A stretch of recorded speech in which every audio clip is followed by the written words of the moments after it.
We were $41,000. Hey, everybody. Hey, Welcome to to the the Mona Mona and and Mark Mark Show. Show. So whatever neighborhood you're living in, you likely have a community council. Go to tinyurl.com/nattyhood and go to this, and it has the neighborhood name as well as the location, when they meet. It has other information, including their emails, as well as the websites. This is the affordable housing timeline. Timeline from 2015, when there was no affordable housing trust fund here in Cincinnati, till today, when we have a affordable housing trust fund, but we're still struggling to make sure that the pieces of the trust fund are the right pieces that we need. Of advocacy here locally, but also at the state level and the national level.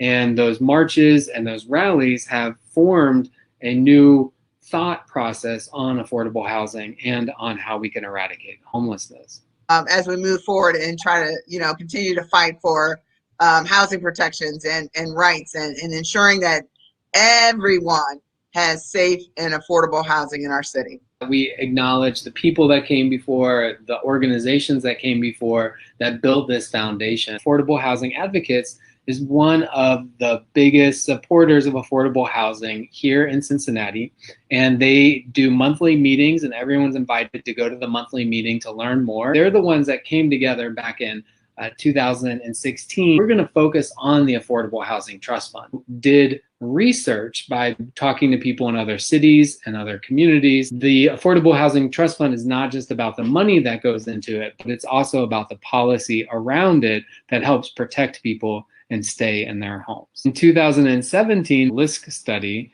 in Hamilton County, and they're 40,000 units short of affordable housing, which means that people are simply paying more than 30% of their income towards their housing. So we were bringing that message around. In 2018, the city was then able to create the Affordable Housing Trust Fund. Problem with it is that there was not a dedicated funding source, and there wasn't a board that would be able to spend the money. So since 2018, the money has just sit in the Affordable Housing Trust Fund, and it hasn't been spent. The need for affordable housing is around 0 to 60% AMI. Moving into 2020, things started to heat up. Launched the Affordable Housing Trust Fund campaign, which was called Cincinnati Action for Housing Now. So in June of last year, Housing Our Future, which is a report, again, a follow-up of that LISC study, and that talks about different strategies to address the affordable housing crisis in the region. And so there is a link in the description of ruminations of the Elm and Liberty fight we're starting, and basically that pulled over into 2021, which is why in January, affordable housing was on the minds of our city council, because we were at city council, make sure that there's affordable housing in our in any development that's getting an abatement, any development that's getting public land, that's getting height variances and density variances, all this public good, that they would be able to include affordable housing. Now, unfortunately, the developer didn't want to include affordable housing, but we did get $750,000 commitment to go into the Affordable Housing Trust Fund. Submitted our petitions to get on the ballot for Action for Housing Now. And once that happened, City Council had already requested a report from the city manager on affordable housing. Because of Elm and Liberty, the city manager wrote a memo to all 6,000 plus city employees saying, if you support issue 3, you're going to lose your job. Was what would it look like if we cut 50 million? And they took that, the idea of they're going to cut 50 million, and turn that into the No on Issue 3 campaign. Even though Issue 3 did not pass, it did force the conversation forward. Important that we're all on the same page. Communicate. That is the key part of any relationship, is having open and honest communication so that we can make progress. What are some successful examples of affordable housing? One of the strongest models that I know of is Over-the-Rhine Community Housing. Over-the-Rhine Community Housing is a great organization that's supportive and it's community oriented, meaning that they are working with tenants to make sure that they are gainfully employed or working on their resume, that they have child care, that they have programming for older adults at the senior center.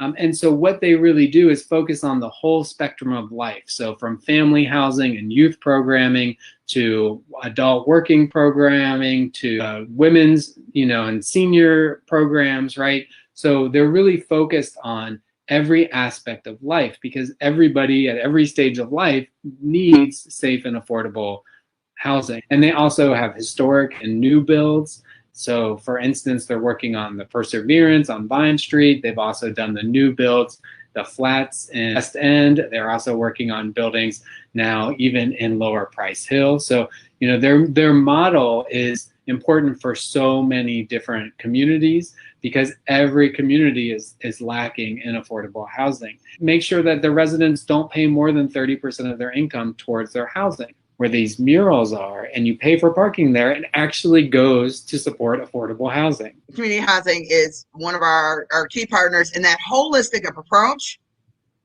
that they take is really showing that they care about their residents, because it's not only taking care of them for the moment, but for the movement, right? Going forward, providing that support system that basically leads to self-determination and success down the road, right? Which then enables us to contribute to other folks who are in the same position, right? So it's really building community. If you haven't seen Rooted OTRCH on YouTube, it's linked in the description. Take 20-25 minutes to watch that video. It's an amazing video. City Hall is a place where a lot of stuff happens, and a lot of stuff happens quickly because they often work in emergency mode where they can get things through without the required readings for them. City Council passed the rest of the American Rescue Plan funding, and there is about 9 point something million going to affordable housing, and there is 6.4 million going into the Affordable Housing Trust Fund, which is the largest single contribution that we've had into the Affordable Housing Trust Fund. That the city budget draft is going to be released, I believe, on Tuesday. If you click on description, you'll see the city council calendar link, and you click on the meeting details, and it'll pull up what's happening at City Hall. If we had voted yes on issue 3, there would have been dedicated funds for affordable housing. We would have had just cause eviction protections,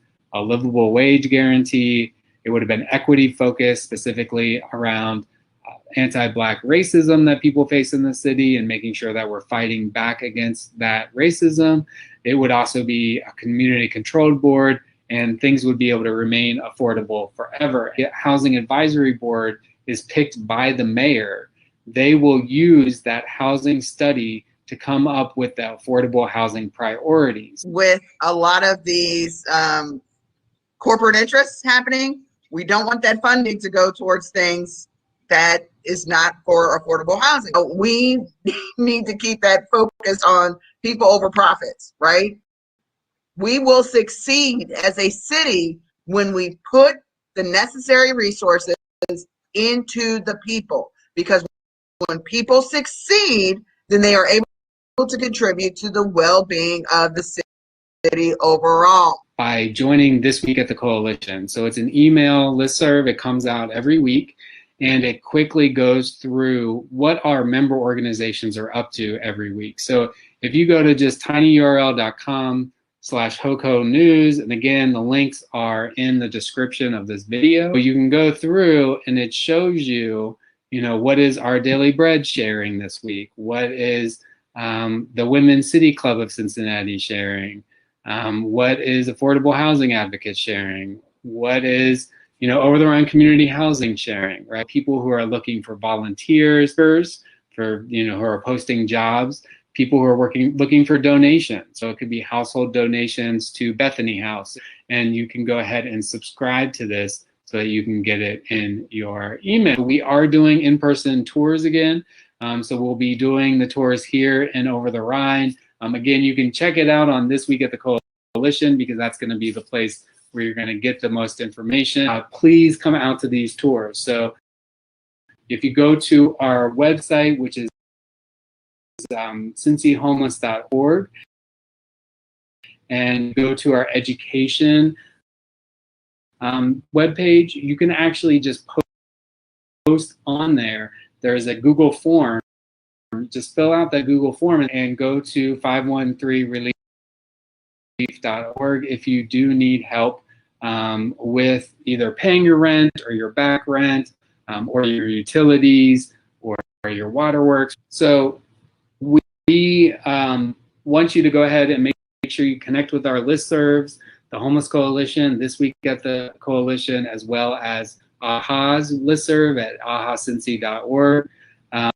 Make sure that you are joining your community council, right? So that was one thing that we've been talking about for a long time, is that we want to make sure that you're joining your community council, because that is so important for that ground level information about what's going on with development in your community.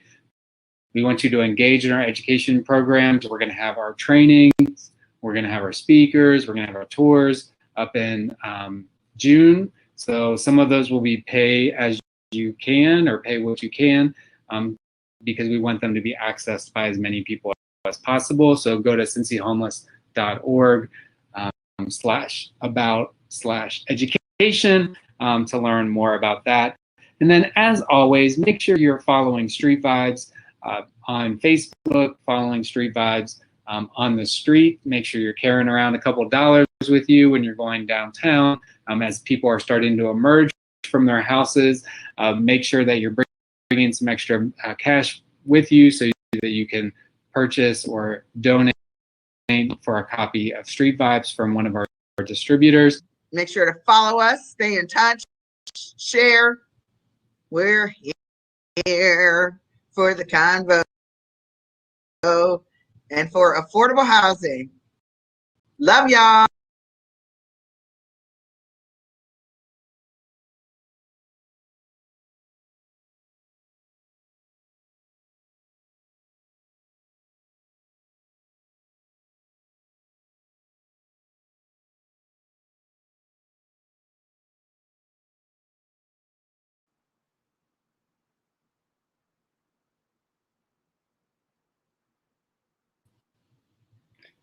Hey everybody. Hey.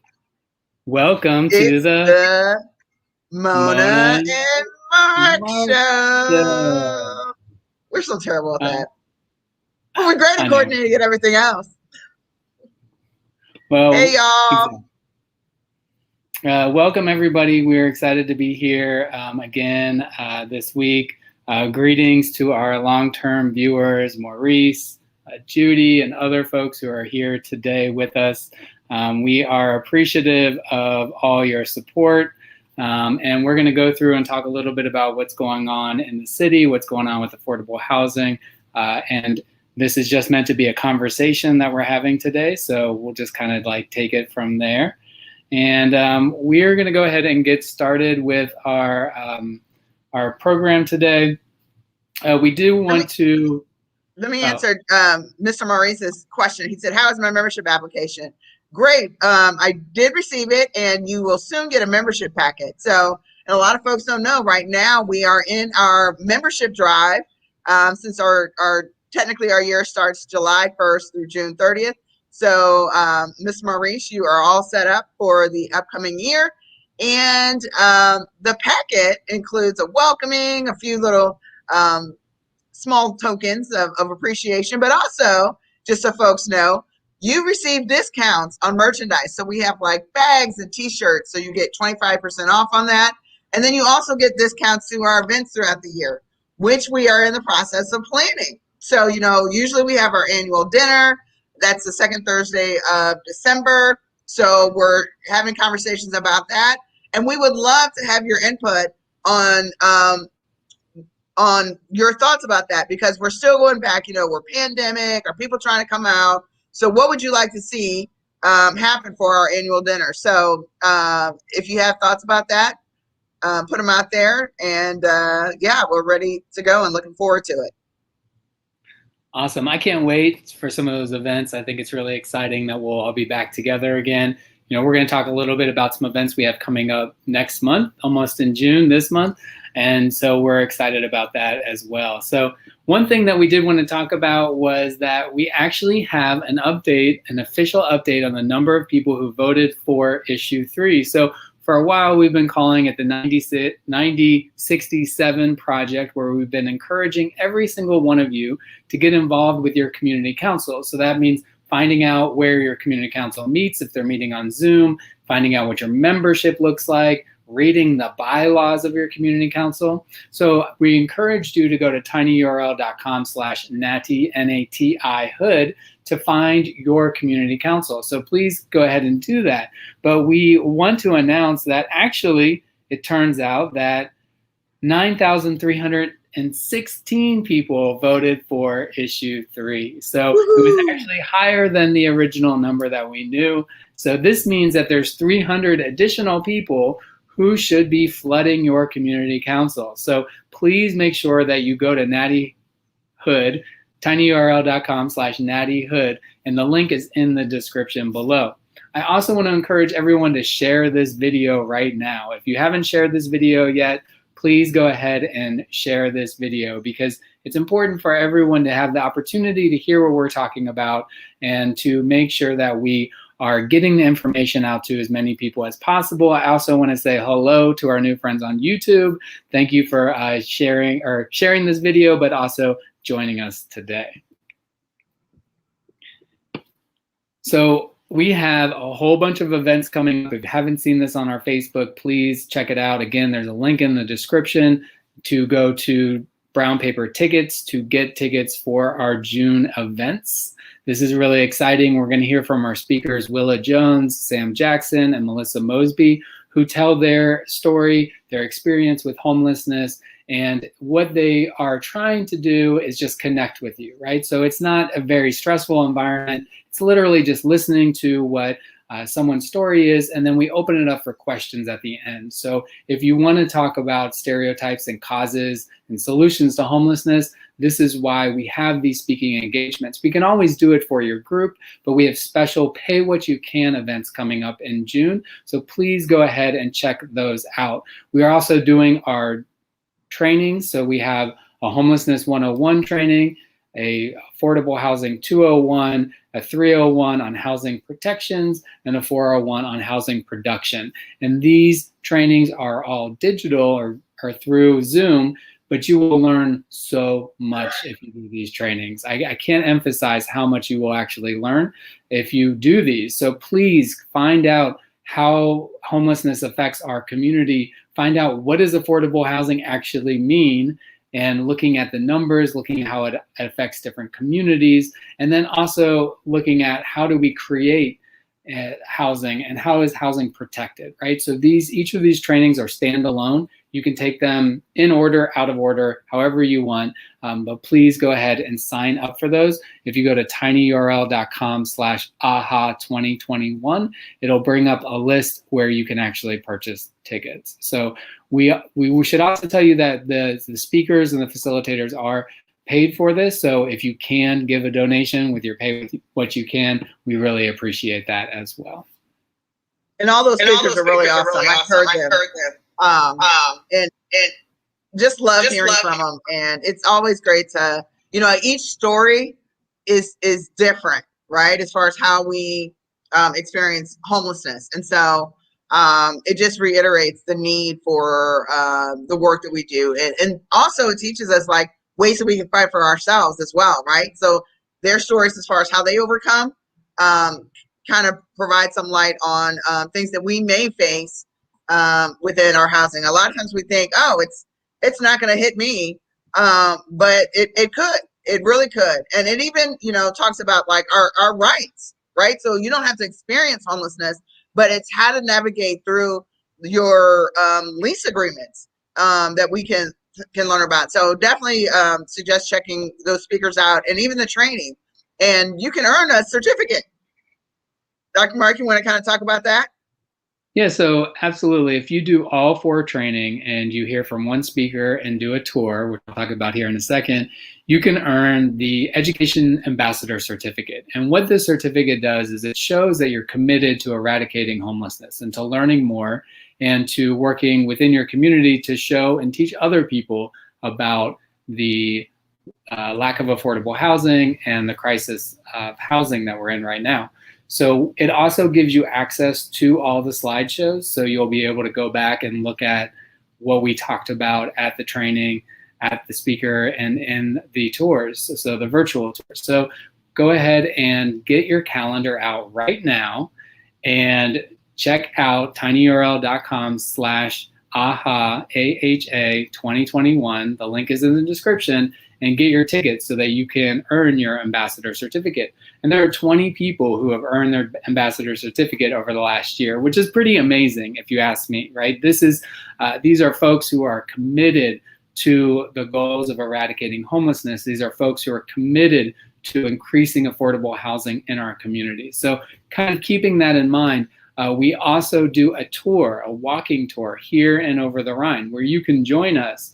And again, these are pay what you can tickets. So you can go ahead and join us, get your tickets, and come on June 12th and the 26th.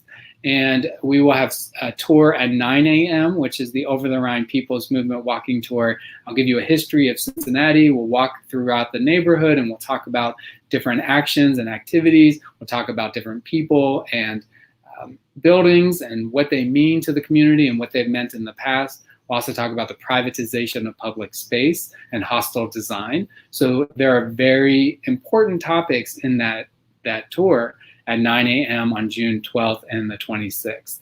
There is also a tour at 3 p.m. which focuses on the Over-the-Rhine People's Movement today. So we talk about SIDS and TIFs and tax abatement and how that relates to displacement.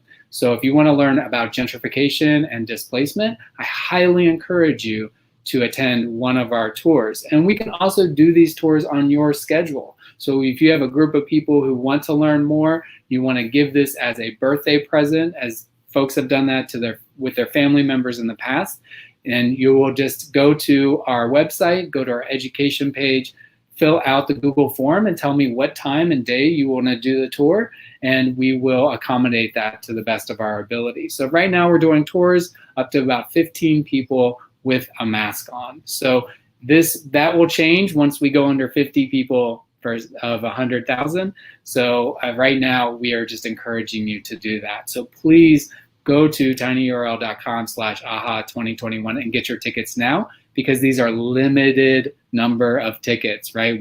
Especially the in-person events, we can only have so many people do these tours. So please go ahead and get your tour tickets today. Awesome. So I know we've been talking, what's been popping up in the news is critical race theory. What's that all about? Well, it's something that's been around for a while, right? This is something that we talked about in grad school 20 years ago, right? So this is something that is it's not something new, but we're hearing about it in the news. So that's why we're going to talk about it a little bit. But all of the underpinnings of the trainings that we do, the speakers, the tours, right? There is that critical race theory underpinning to that. And we have put some resources in the description. So if you want to learn more, we encourage you to check those out.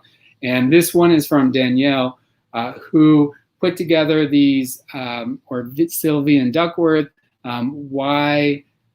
what is critical race theory and why is it threatening to some white people, right? So I don't know if you wanted to read this definition for us, and then we'll go to the next slide if you have that open.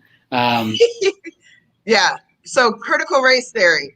It's a framework that is used to help us understand why racial inequities exist in our society and how we can eradicate them.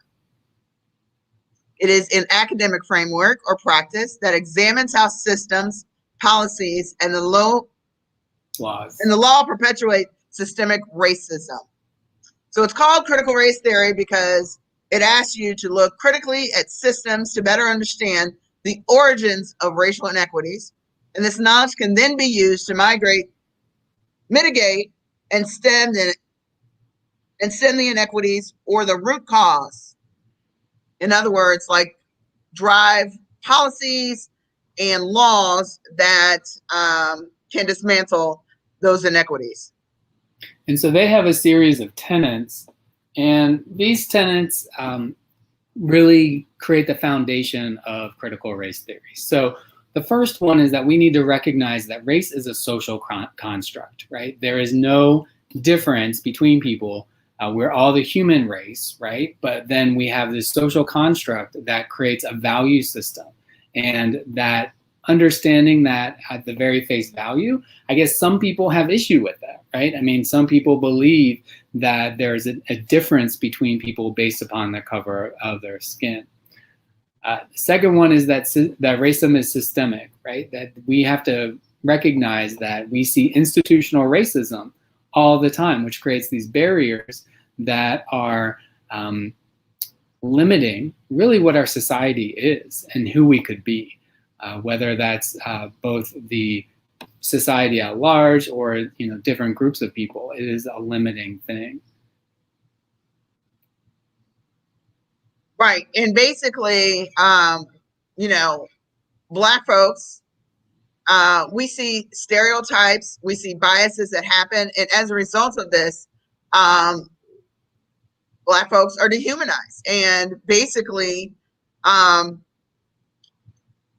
treated completely different when it comes to different systems within housing, right? So when we are redlining and saying that Black folks aren't welcome in our neighborhoods and they need to go somewhere else and live and create these other neighborhoods, that's redlining and that's discrimination.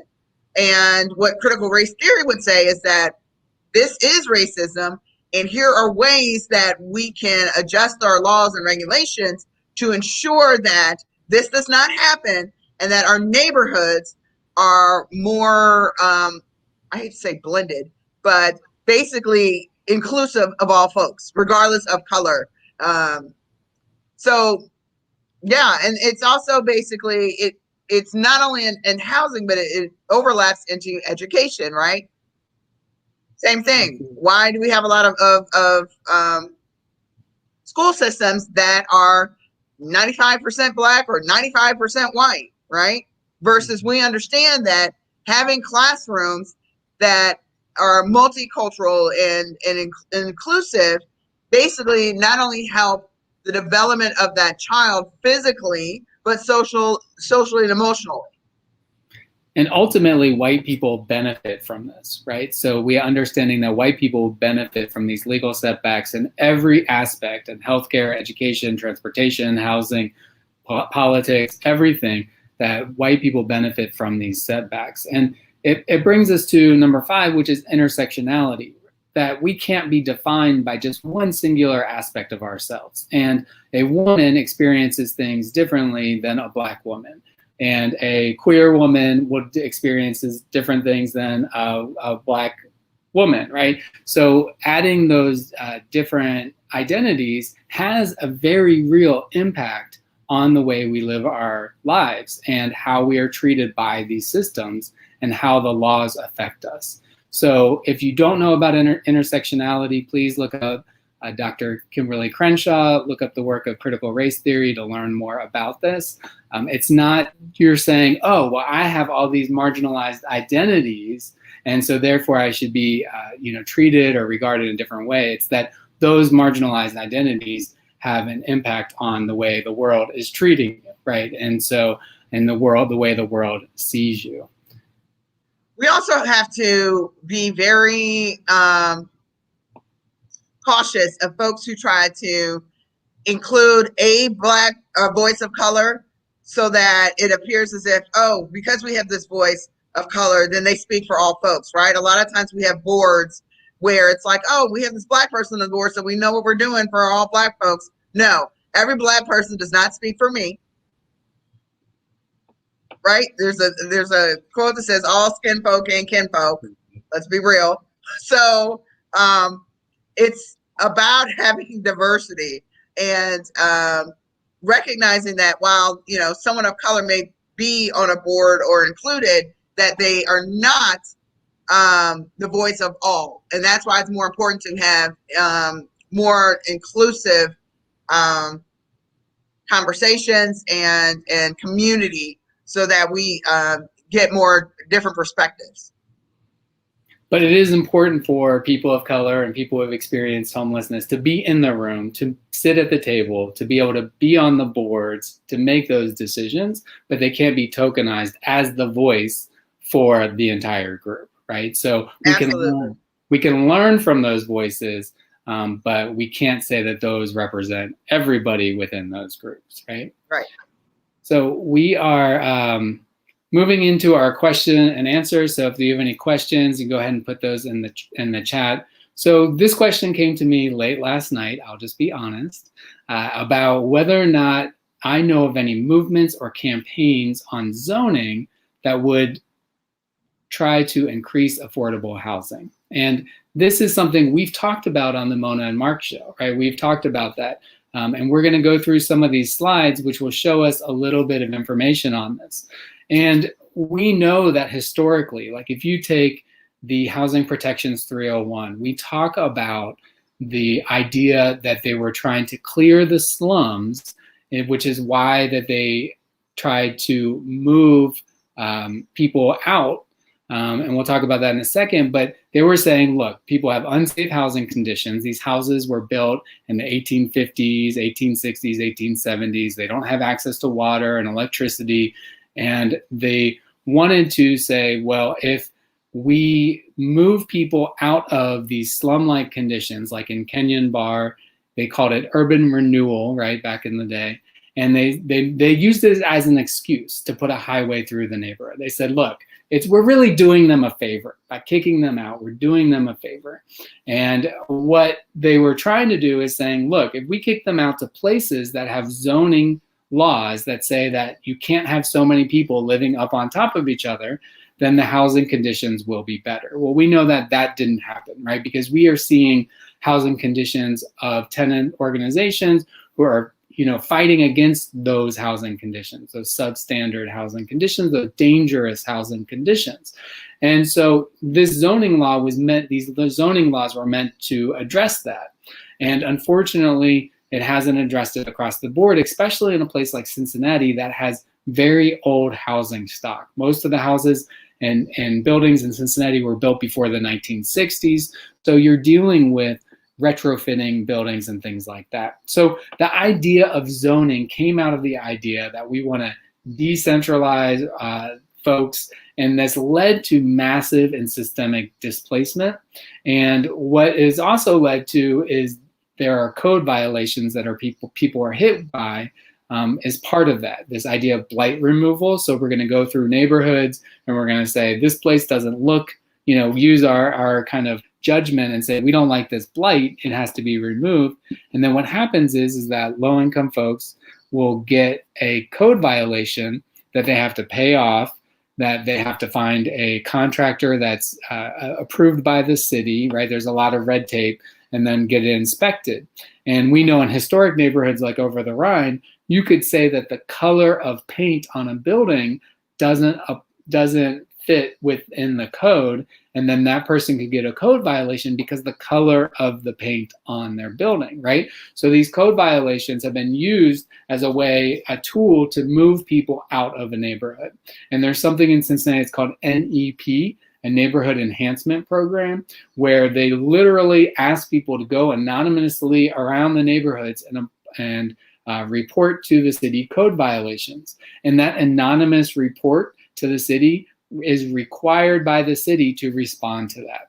And so what we've also seen too is zoning out. And so zoning out means we're going to create housing or zoning that will not allow certain types of housing that might be more affordable. So we could see that in places where there's a lot of single family homes. So just to kind of go through this pretty quickly, we talked about this in issue 3 in the teach-in, and we talked about how the city is saying that if we create more market rate housing, that's going to equal more housing affordability.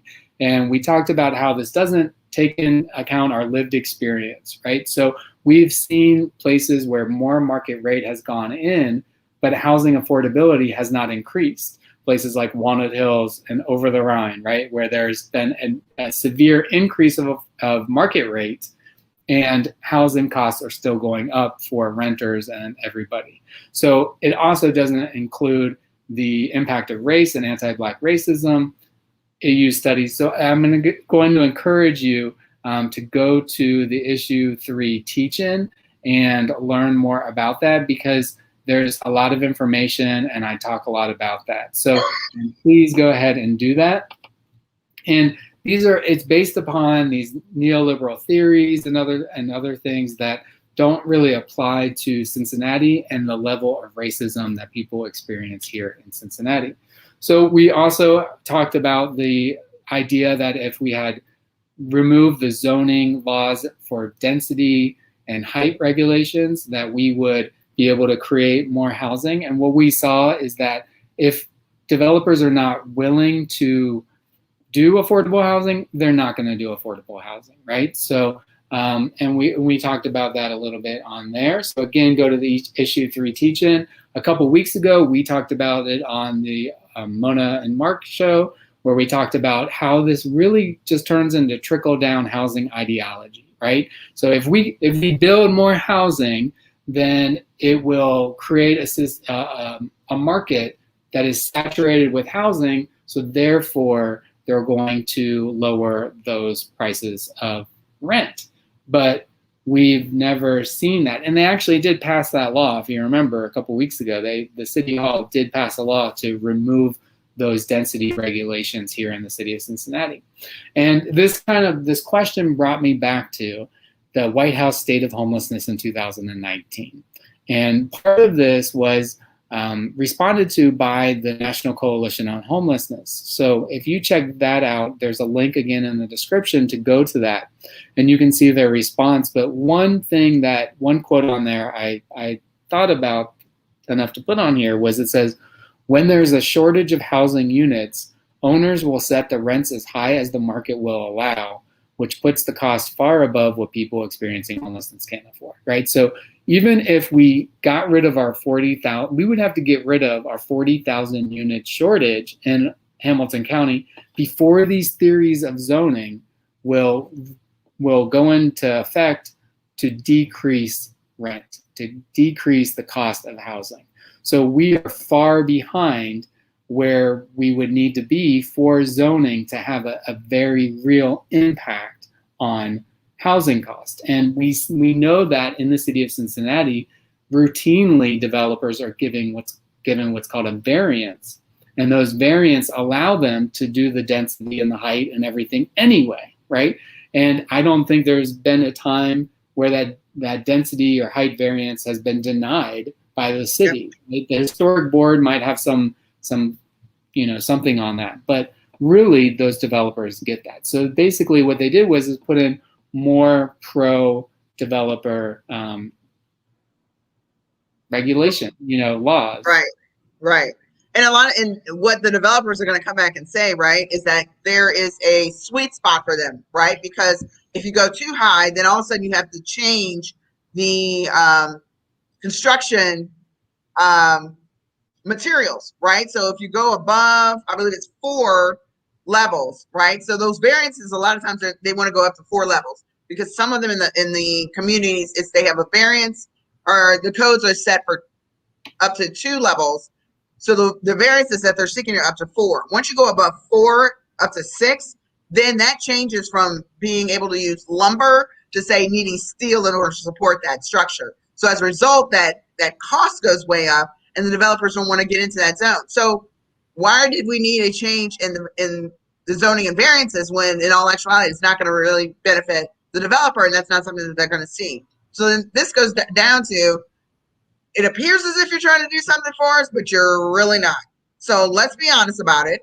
And that's where it comes into understanding you know, when the city proposes certain things, does this mean? What is the current application and what is the future application? And that is so critical. And those are some of the things that we try to stress as far as let's digest what is actually the meaning of some of these motions and ordinances that are being put through the city, and what does it mean for the greater good of the people? Because if it's only going to affect a certain amount of folks, then that may be something that we don't need. Absolutely. And I want to play this clip. So this clip is my response to the White House report on homelessness. So let's see if they go through this. If you go through this study, the state of homelessness in America, you will find a lot of kind of questionable assumptions that people are making. They've also put out a bunch of different like supply and demand curve type stuff. So like if the supply, demand, I don't know. I mean, it's like ripped out of a textbook. And what they're basically saying is their solutions to this are just off the wall. So they want to get rid of things like codes. So like fire codes, safety codes. They want to get rid of things like permits, because those pesky permits, those are really holding you back and really causing the cost of housing to go up so much, but I kind of would rather have some safety stuff going on. And they also say that they should get rid of environmental quality protections. You should get rid of historical protections. So there's a lot of preservationists who should, be paying attention to this. They basically come up with all these things saying like energy and water efficiency is bad, wetland regulations, permitting procedures, labor requirements like paying people a prevailing wage, building codes. Yeah, I already said that. But they also put a couple of things in here. They slide them in rent control. They say that is holding, us back. If we didn't have rent control, we'd be able to build more housing. But again, essentially what they're saying is we should build these fireboxes, and it doesn't really matter what the quality is and the safety is. And so it gets really, as I put on here, kind of wacky in my notes, because they say that, they make this claim that if they reduced all these codes, if they reduced all these environmental, historic, permits, the things that make us safe, if they got rid of that in San Francisco specifically, right? Because they like, these blue states have all this homelessness. And they said that would reduce the home prices and the rents by 55%. Do you think people in San Francisco, if you're a landlord, all of a sudden you'd be like, I'm going to reduce my rents by 55%? It's not going to happen. There's a limited amount of space. People want to live there because there's environmental protections, because there's codes, there's all that kind of stuff. Like that's a reason people want to live there, labor requirements. And so that's not going to happen. They're not just going to drop their rent by 55%. And so that type of solution might work on paper somewhere, but in reality, that's not going to work. It's just not going to happen. There's nowhere where rents have dropped that I know of ever. It's a pretty smart guy. Pretty good looking too. There you go. Yeah, got the chaps going and everything. But yeah, I mean, that's the thing. I mean, if the response does not address the historical anti-Black racism that we've experienced, and it does not address the fact that we have massive white generational wealth coming into our cities to displace traditionally Black neighborhoods. If your zoning thought and what you're trying to do does not address that, then it is still in the developer's interest, right? That you're still just trying to please developers who already get so much corporate welfare from our government, that if we do not look at this as a way to increase housing protections, livable wages, right? If we don't look at that, then we are failing in what we're trying to do. So any movement around zoning would have to include an acute awareness to anti-Black racism, an acute awareness to the effects of redlining, an acute awareness to what is happening in our historically Black neighborhoods where the whole multiple generations are being displaced at once right now. And I just want to point out, because I'm sitting here, and what we've discussed today, a lot of things are pointed out in this book. It's called The Color of Law, where they do a lot of explaining as far as stories of these regulations in various cities. And historically, like, this has been going on for a while, right? And how it has affected communities of color. So that's an interesting read. It's pretty dense. So sometimes I read it and then I go back and reread it because I want to make sure I'm completely understanding. But it is a good book that shows historically how this has happened throughout the years. And then Dr. Mark has a book coming out too. No, we need to give our roses now. Yeah. But so it's coming. So if he doesn't want to talk about it. The only reason I say that is the final draft is due by June 1st, and I'm looking at the calendar, and June 1st is coming up here. But I'm really excited about that. Steal the Street will be out sometime, hopefully soon, and we appreciate your support on that. And thank you to Street Vibes for helping out with that project. I really do appreciate that. So we are going to move on to our next question. Because it is a good question, and I think Mona is going to talk a little bit about this as well, and some about what the Bethany House does. But the question we got was, I noticed Bethany House received $3 million of the ARP money set aside for affordable housing. What's that about, right? Because about $6.4 million are going directly into the Affordable Housing Trust Fund, whereas about $3 million is going specifically to Bethany House. And so we do know that it is going into this new project that they are creating to take they have buildings in different areas across the city now, and they are going to bring those all together in a new facility in Bond Hill. So that's really exciting. I heard Susan Schiller talk about it. She is the executive director of Bethany House, and she was talking about it at City Hall this week, and she's really excited about this. Because Bethany House does really important, needed, great work here in Cincinnati. Yeah, Bethany House is one of our family shelters. So basically, couples with children, individuals with children. Basically, it serves any family who is experiencing homelessness. And one of the great things about this project is, like you said, Bethany House right now has different sites that they're managing.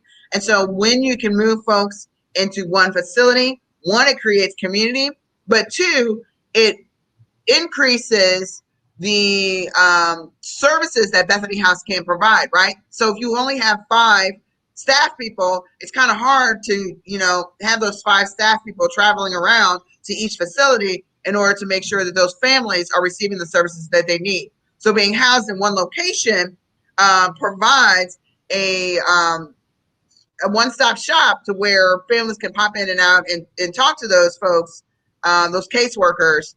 And so it's serving the families a whole lot better. And Bethany House, they also have volunteers. If you're ever looking for things to do, they accept donations for new items for bedding and things of that sort. So they set folks up not only for the housing, but also for success, right? So when you get into a new place, one of the first things you need is new clothes, new bedding, and things of that sort. So they work with, and New Life Furniture Bank is another agency that helps with that. But they also offer, like, if a lot of folks are calling and asking, like, hey, we want to provide food, they also offer a service where you can set up a night where you can go in and cook meals with the families and again, create that sense of community for us. So yeah, overall, just a great, great agency, great for the community, and they do great work. One thing I was really excited about that Susan Schiller talked about was that it's going to be trauma-informed care. So everything that they do they're going to make sure that that trauma-informed care is built in. And that's so important because when people experience homelessness, they experience trauma. And we know that happens almost immediately within 48 hours of not knowing where you're going to sleep, not knowing how you're going to eat, not knowing who to trust, right?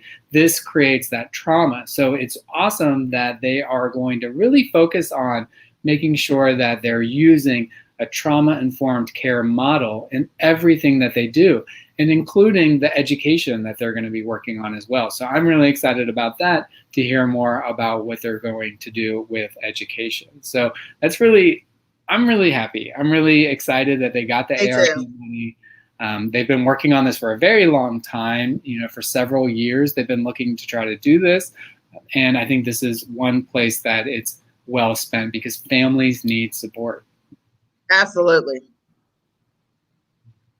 So Ms. Shirley asks, is there any way to have funds focused downtown too?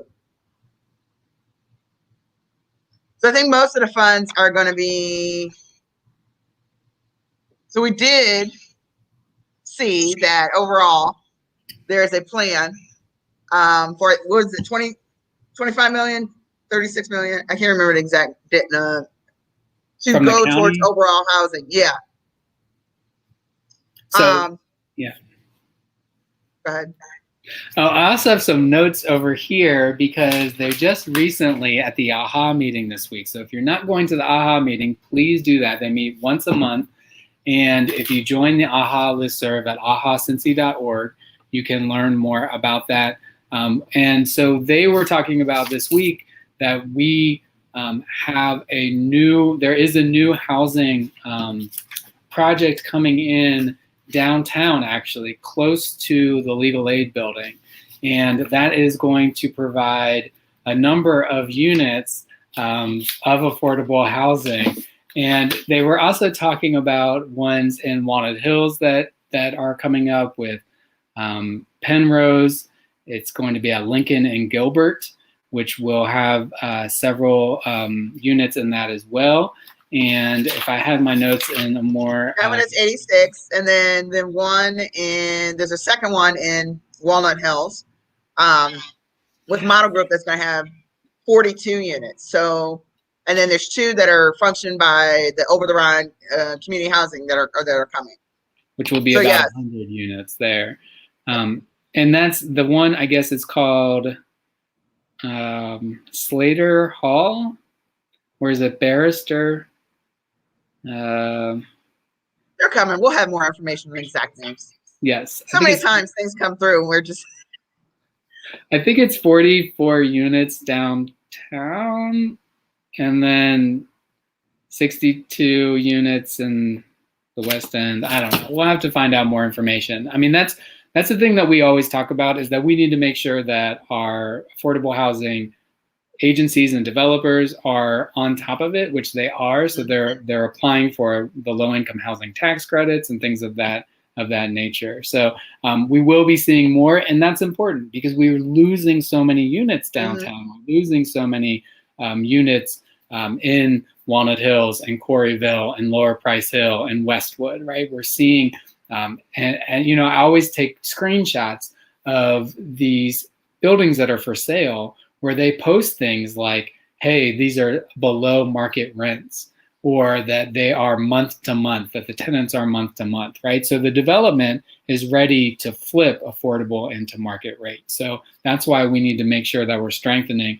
And we would need 2 Over-the-Rhine community housings in every single neighborhood in Cincinnati to even get us near the amount of affordable housing that we need, which is pretty amazing how much we need. So. And yeah, New Life Furniture has helped friends of mine as well. They do a great job. They can furnish your whole apartment. They're also always looking for volunteers. So please check them out at New Life Furniture as well. So that's pretty cool. So we're getting through. I think those were all our questions. Thank you for that additional question. We do appreciate that. We kind of end this usually talking about what's going on at City Hall. So we do want to talk about this week, because what happens is it goes by so fast and you kind of forget what happens, right? Because there's so much that happens. And this week, what we saw was that the Department of Planning became the Department of Planning and Engagement. And that will be the primary way in which the administration communicates with individuals, as communicates with community councils and developers, and all matters related to development. And that's a big change from when DCED would do that through the manager's office. And we are, the reason behind this is they said they wanted to make it in line with the recent city manager memo on community engagement, which reduced the amount of community engagement that would be required for developers. And so they said if we put it in the Department of Planning and Engagement. So this is something we definitely need to keep an eye on. And they also released the city budget draft, and that came out on Tuesday. And there's a link in the description to go to the city manager's office and click on budget if you want to do that and check out the proposed budget. And there will be a series of hearings on June 3rd, 8th, and 9th at 5 p.m. where you can join virtually through Zoom, or you can actually show up at City Hall and give your opinion on that. And there's a June 30th deadline for City Council to certify, I guess, the budget, to approve the budget. And one thing that came out of this budget, I mean, we're encouraging you to go to that. But one thing you come out, if you look at the budget, and this is just something that caught my eye, was the racial composition of the city. And you look at the percent change for white folks, and it says 2.4% increase of white folks since 2010 to 2019. Again, we won't get census data until the end of this year. So they're using 2019 data.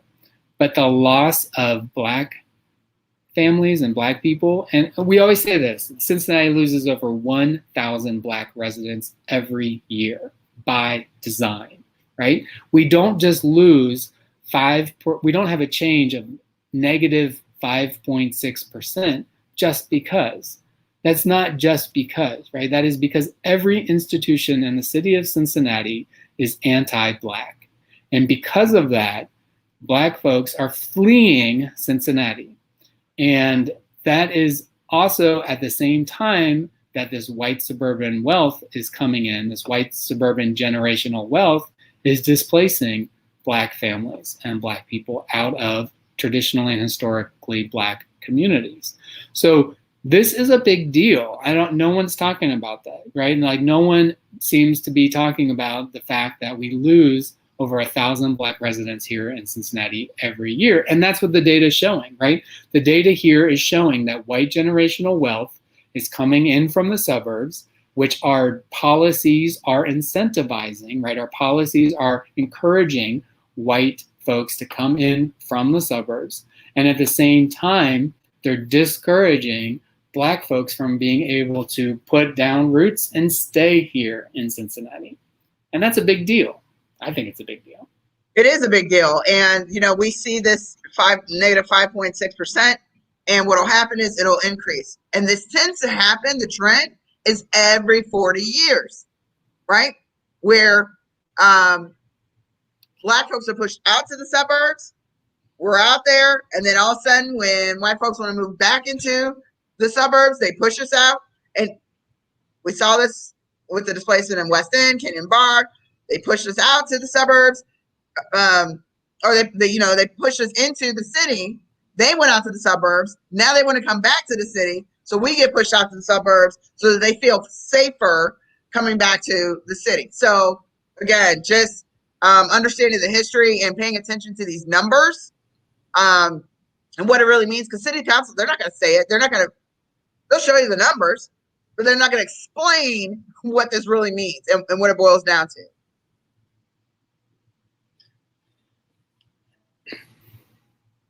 Right? They don't want to admit it. Right. And that's one thing about the issue 3 teaching, and we're going to finish up here in just a minute.